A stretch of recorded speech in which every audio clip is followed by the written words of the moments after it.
আসসালামু আলাইকুম ওয়া রাহমাতুল্লাহি ওয়া বারাকাতুহু।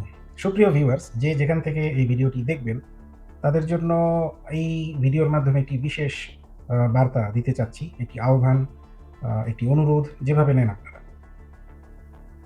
আপনারা ভোট দিতে যাচ্ছেন তো? ভোট দিতে গেলে প্রশ্ন হচ্ছে, আপনি কি হ্যাঁ ভোট দেবেন নাকি না ভোট দিবেন? বিষয়টা জটিল। আমি এই বিতর্কে যাব না। যারা মনে করেন হ্যাঁ ভোট দিবেন অথবা যারা মনে করেন না ভোট দিবেন, বাংলাদেশের প্রেক্ষাপটে সেটা আপনাদের সুস্থ বিবেকের উপরে ছেড়ে দিচ্ছি। দেশের ভালো যেভাবে হয় সেভাবে বিবেচনা করে আপনারা আপনাদের সিদ্ধান্তটি নিবেন, এই প্রত্যাশা রইল। আমরা প্রবাসে যারা রয়েছি তারাও কিন্তু আপনাদের দিকে তাকিয়ে আছি যে আপনারা একটি বৈপ্লবিক পরিবর্তন আনবেন, যাতে দেশের মান মর্যাদা সমুন্নত হয়। আমরা বিদেশে থেকেও যেন গর্বের সাথে আমাদের দেশের পরিচয়টি দিতে পারি।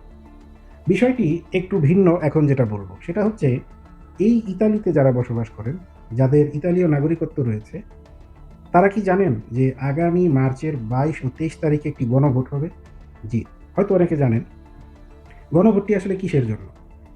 যারা জানেন তারা তো জানেনই, আর যারা জানেন না তাদের জ্ঞাতার্থে বলছি, ইতালির বর্তমান ক্ষমতাসীন বড় যে দলটি ফ্রাতেল্লি দি ইতালিয়া, তার প্রধান এবং ইতালির প্রধানমন্ত্রী জর্জিয়া মেলোনি এই সংসদে একটি প্রস্তাব উত্থাপন করেছিলেন।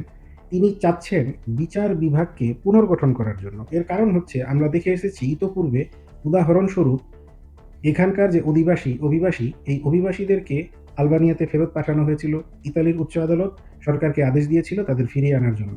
এইরকম অনেক কিছু পদক্ষেপেই বিচার বিভাগ হস্তক্ষেপ করেছে।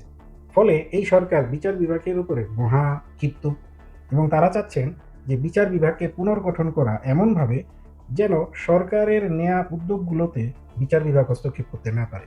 তবে এদেশের সংবিধানে যেটা রয়েছে সেটা হচ্ছে যে, সংখ্যাগরিষ্ঠ হলেও কোনো দল কিছু কিছু বিষয়ে সংসদে এককভাবে সিদ্ধান্ত নিতে পারবে না। আর তাই বিরোধী দলের চাপের মুখে এই বিষয়টি রেফারেন্ডাম বা গণভোটের দিকে চলে গিয়েছে। আগামী মার্চ ২০২৬-এর ২২ ও ২৩ তারিখে যে গণভোট অনুষ্ঠিত হবে, আসুন আমরা সবাই মিলে এই ভোটে অংশগ্রহণ করি এবং আমরা না ভোট দিই।